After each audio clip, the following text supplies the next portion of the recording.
name's Shahar Azani, and in the news, CUNY Law School's anti-Israel sentiment is making headlines again. Fatima Muhammad, a CUNY Law student who was born in Yemen and raised in Queens, made a commencement speech at the school earlier this month, in which she chose to focus on Zionism, Israel's settler colonialism, and among other claims, blamed the entire NYPD of fascism, as well as claimed law in general is a manifestation of white supremacy. One of very few legal institutions created to recognize that the law is a manifestation of white supremacy that continues to oppress and suppress people in this nation and around the world. I want to celebrate CUNY Law as one of the few, if not the only law school, to make a public statement defending the right of its students to organize and speak out against Israeli settler colonialism. That this is the law school that passed and endorsed BDS on a student and faculty level. As Israel continues to indiscriminately rain bullets and bombs on worshipers, murdering the old, the young, attacking even funerals and graveyards, as it encourages lynch mobs to target Palestinian homes and businesses, as it imprisons its children, as it continues its project of settler colonialism, expelling Palestinians, may it be the fuel for the fight against capitalism, racism, imperialism, and Zionism around the world. With me to discuss this very issue is Professor Jeffrey Lax. Lax is a CUNY professor of law, a department chair and co-founder of Students and Faculty for Equality at CUNY, hereby S.A.F.E CUNY. Jeff, thank you so much for joining us on JBS today. Thank you so much for having me. I appreciate you giving attention to this issue. It's so important. Absolutely. So let's start, first of all, with your background. How long have you been with CUNY? I've been full-time 20 years. 20 years. And I go back even further than that as an adjunct, and then I was a student there too. Wow, that's incredible. So that gives us a real opportunity to examine the trajectory of what's happening on campus today. Naturally, you know, even starting with referencing this commencement speech, but going backwards, have you always been active against anti-Semitism and this kind of hatred on campus? When did it start for you?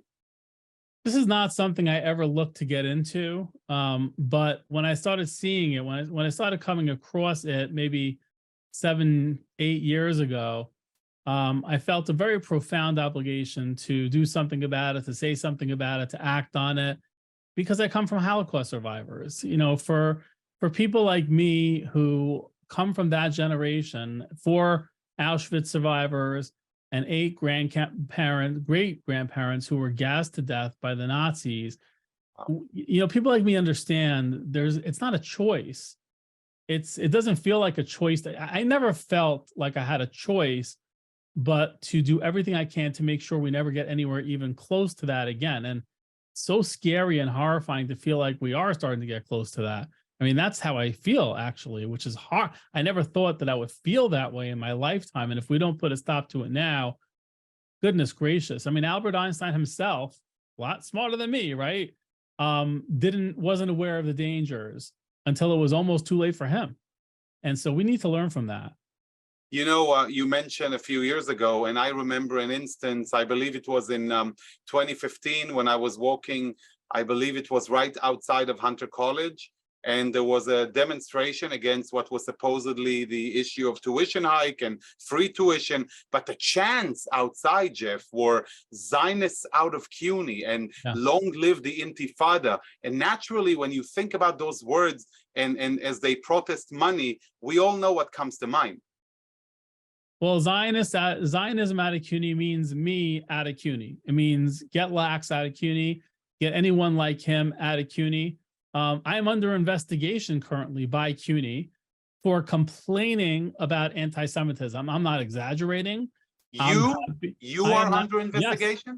CUNY has placed me under investigation. They hired a multinational, multi-million-dollar conglomerate firm called Stone Turn to conduct an investigation against me. Why?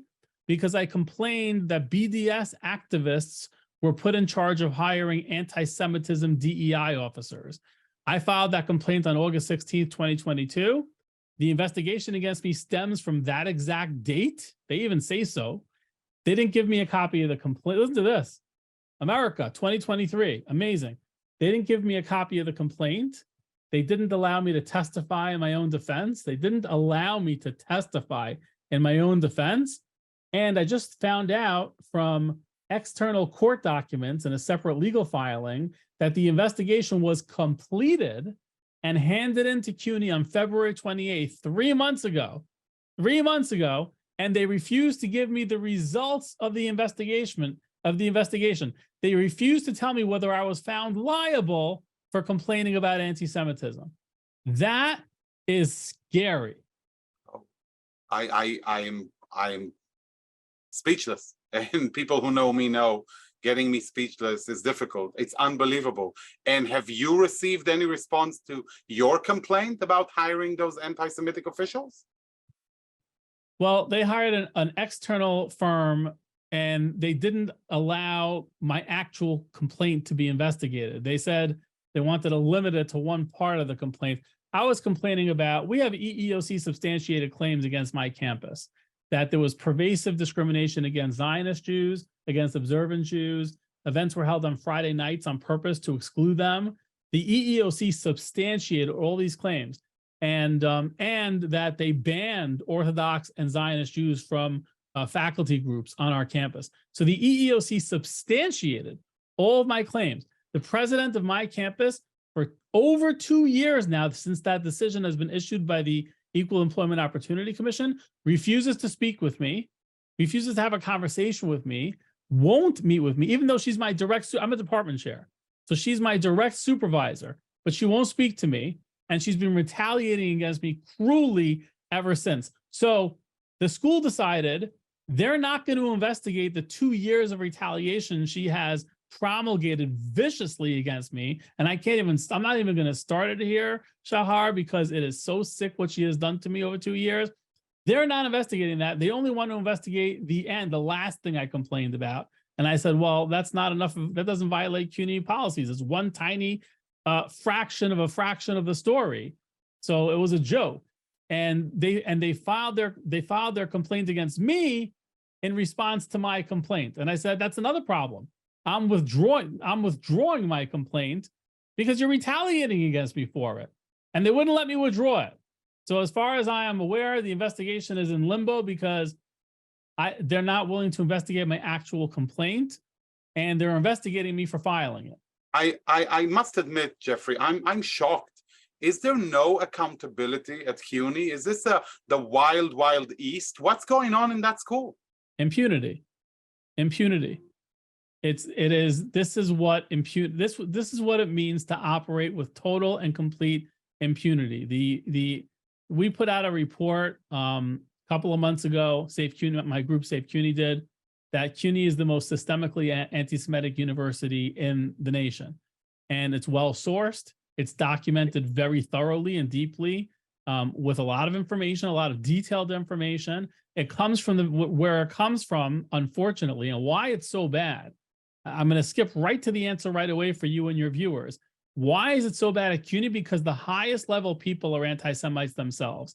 The Chancellor Felix Matos Rodriguez, he's not someone that's weak on anti-Semitism. For a lot of times people were saying, well, he's not handling the anti-Semitism. No. This is somebody who supports CARE. This is someone who says that CARE's values align with CUNY's. He has said that in writing on the record. He hired the former director of CARE Minnesota, which for your viewers who may not be aware of this, they know CARE. What they may not be aware of is CARE Minnesota is among the most extreme chapters, even within CARE. And they hired the person who was the political director of CARE Minnesota, who led the BDS movement for her chapter in Minnesota. She is in charge of discrimination across CUNY's 25 campuses.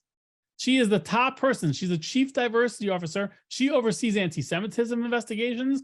Shahar, she was assigned to investigate my anti-Semitism complaint. And I said, what? I said, really? An avowed anti-Zionist is investigating my anti-Zionism claims, which is really, it was basically mostly based on anti-Zionism. For sure. That's what's going on. It's impunity. I mean, listen, when people say Zionists, we all know what they mean. Zionists out of CUNY and Zionists are to blame for the tuition hikes. And just like Fatima said in her speech, to give in to investors, you know, we know those keywords. We know exactly what they mean. And I'm absolutely shocked to hear all that you say. And let me ask you something. What has been your experience with the Jewish professional world, with Jewish leaders out there? Have you received any kind of assistance from the outside supporting you in outreach, potentially through donors, through other organizations? Has anybody been there for you? There are some amazing groups. I mean, I love StopAntisemitism.org. We work with them regularly. Stand With Us is amazing. The Lawfare Project is incredible. I hope I don't miss anybody. There are a couple of groups. How honest are we being with each other here? As honest as you can be, Jeff. So one of the best things that our group has going for us is that we don't have anything. We have no money. We have no funding. We have no high-level political connections. We have nothing. And you know what that gives us?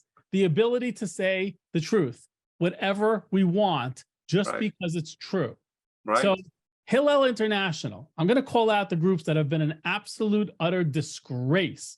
Hillel International collected $750,000 from CUNY for the past year to develop an anti-Semitism initiative across the 25 campuses. What has been the result of that? Well, what's happened since? Let's look at what's happened since then.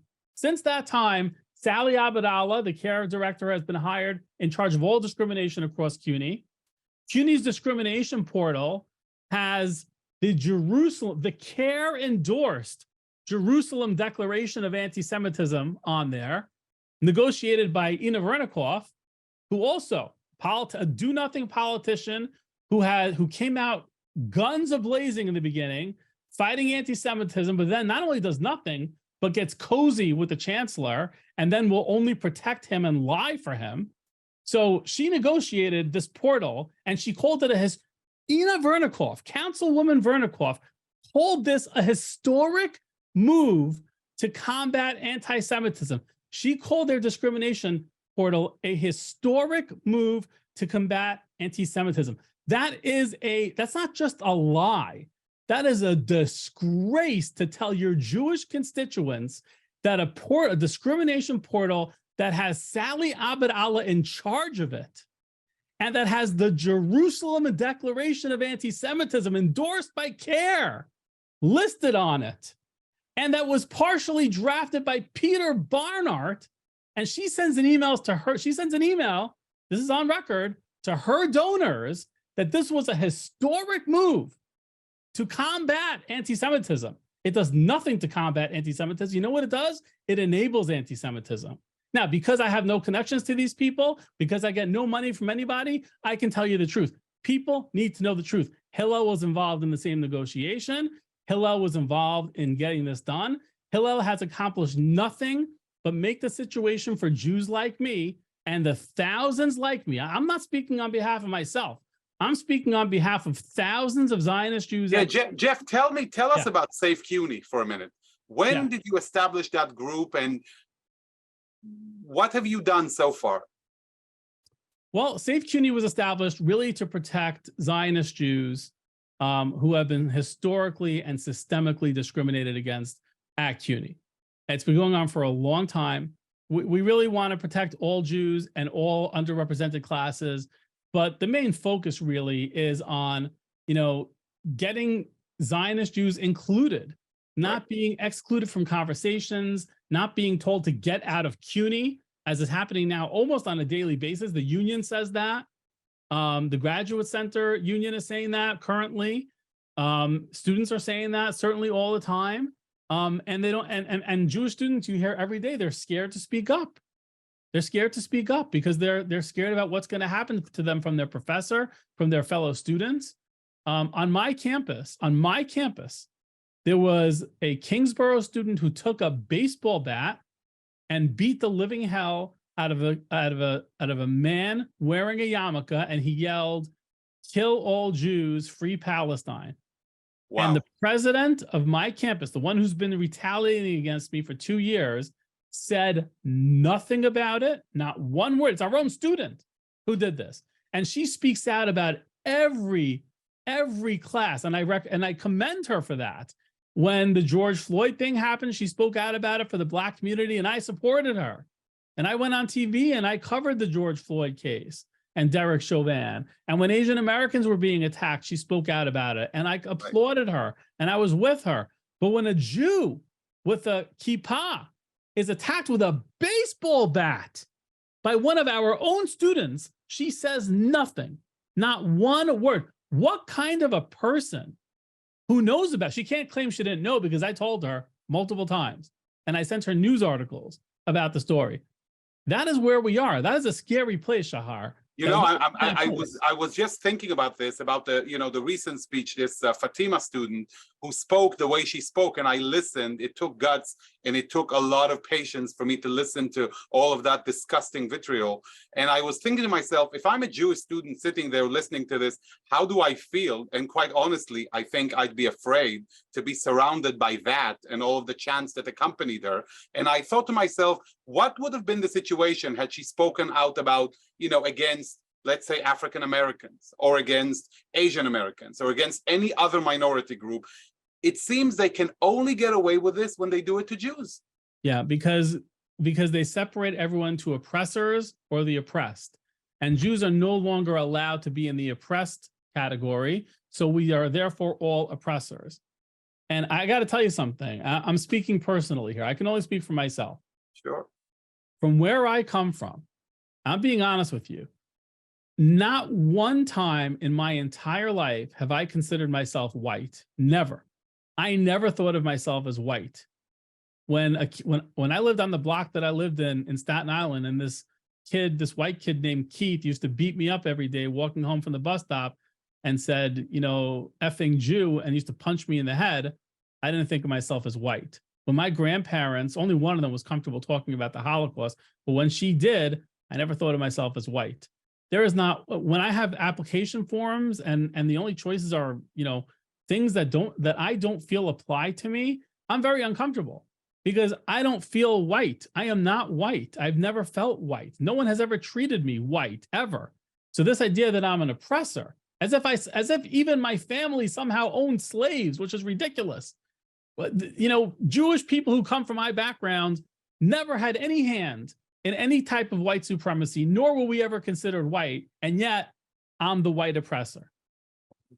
You are at CUNY CUNY Law Faculty passed a boycott resolution against Israel. The student government body endorsed a similar resolution. We've heard the speaker last year at the commencement. We know of the speech that happened this year. It doesn't get more hostile than this, doesn't it, Jeff? No, I'm not at CUNY Law. I'm at Kingsborough, but I do teach law classes. Right. I'm a law professor. I'm hired to teach exclusively law classes. Does it get much worse than this? Well, in the long list that you gave when you introduced this segment about the horrible things that Fatima Muhammad said, there's still more to cover. She also said that the American military should be defunded. Right. Let's think about that for a minute. Right. What does that mean, that the American military should be defunded? Where does that put us as a nation? It puts us with no nation. So what is she really advocating for? She's advocating, let's be honest, she's advocating for the complete and total destruction of the United States of America. But that's what we're seeing, that these anarchist groups, when they stand up with their anti-Semitic vitriol against Israel and the Jews, many a time it coincides with their animosity towards the very existence of these United States of America. It's very true, Jeff. Absolutely. You know what else stood out to me was the fact that she's of Yemeni origin. She proclaims on stage how proud she is of her origin and how people in Aden are cheering for her. Yet she completely ignores the fact that Iran has destroyed Yemen in the past few years, rendering tens of millions of people to hunger, poverty, diseases, death, and being continuously displaced from one place to another over these few years. And yet the word Iran never comes out of her mouth. That's right. Incredible hypocrisy and derangement to a degree that leads to such blindness of the world. Yes, absolutely, 100%. 100%, because this is not This is not an ethical code. This is not a legitimate, genuine moral belief system. All this is a strategy. That's all it is. And people have to see this type of speech for what it is. It is just a strategy.